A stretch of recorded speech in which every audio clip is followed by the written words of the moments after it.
एक लड़के ने जो जेईई की तैयारी कर रहा था खुदकुशी कर ली। उसकी पहचान कुलदीप के नाम पर हुई, कुलदीप विश्वकर्मा।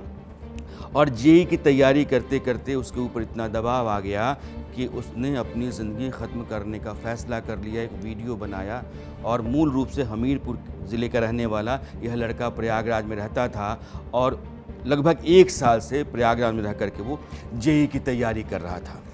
कुलदीप कर्नलगंज थाना इलाके में सलोरी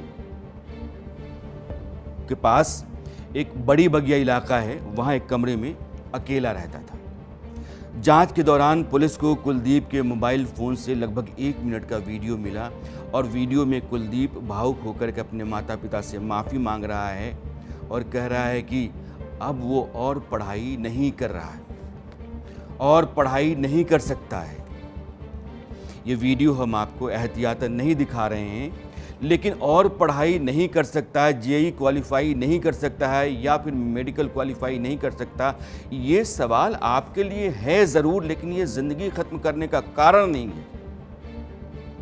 हाल की कुछ घटनाएं मैं आपके सामने रखना चाहता हूँ जिसमें पढ़ाई के प्रेशर में बच्चे खुदकुशी कर रहे हैं।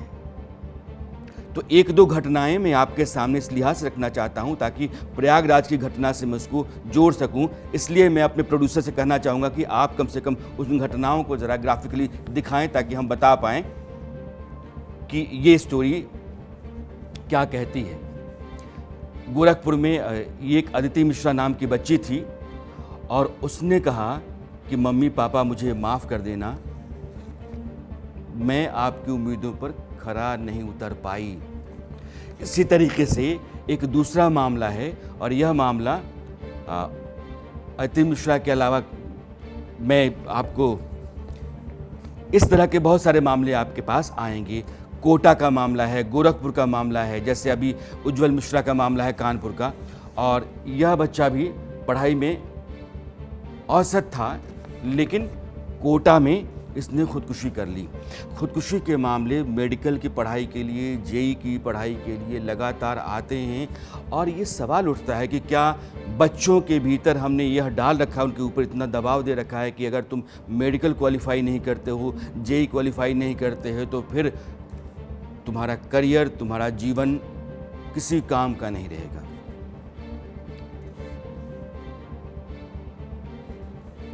राजस्थान के कोटा में लाखों की संख्या में बच्चे तैयारी करने जाते हैं, लेकिन यहाँ सुसाइड करने वाले बच्चों की संख्या भी काफ़ी है।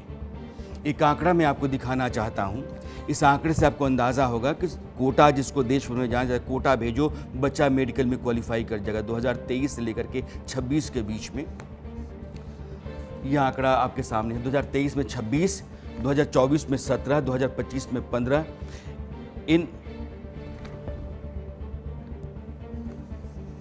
ये 2025 के 6 महीने के आंकड़े हैं और इन आंकड़ों से अंदाज़ा होता है कि बच्चों के ऊपर दबाव कितना है।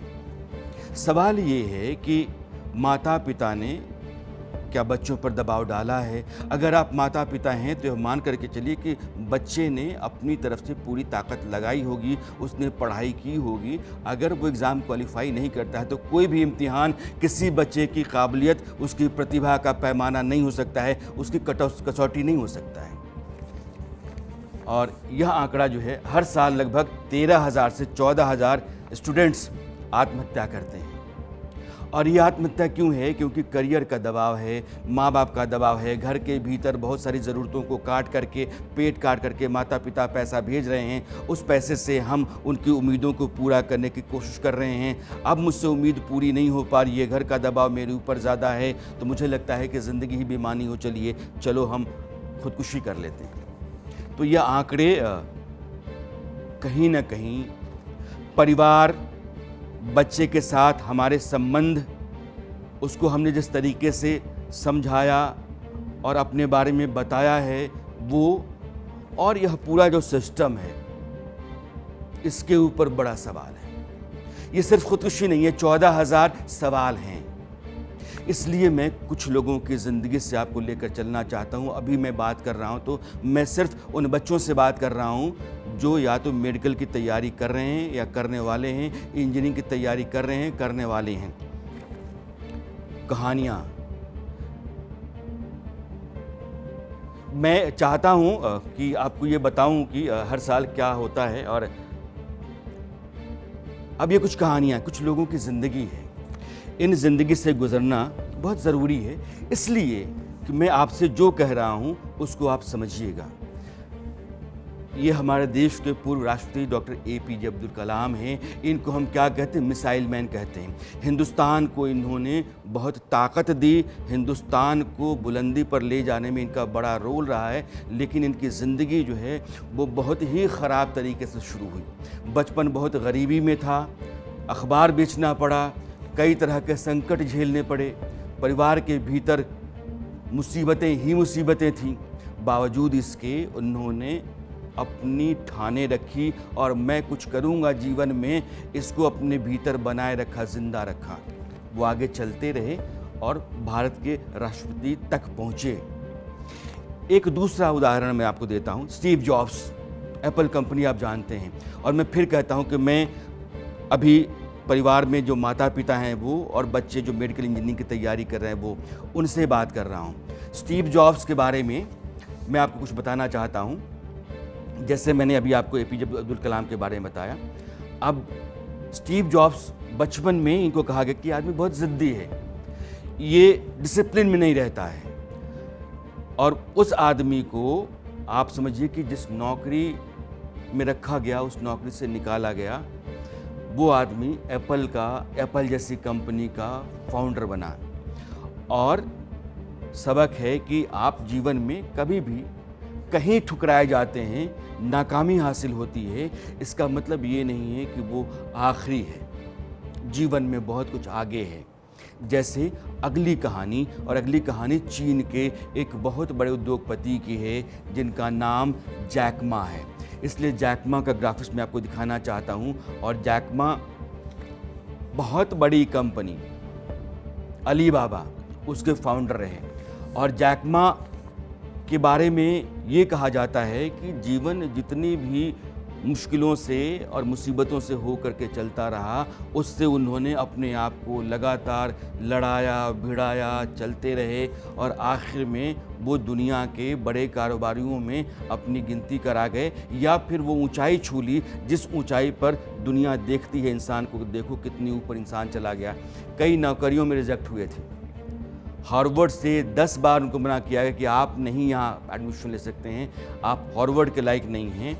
और एशिया के सबसे बड़े बिजनेसमैन के तौर पर जैक मा ने अपने आप को स्थापित किया।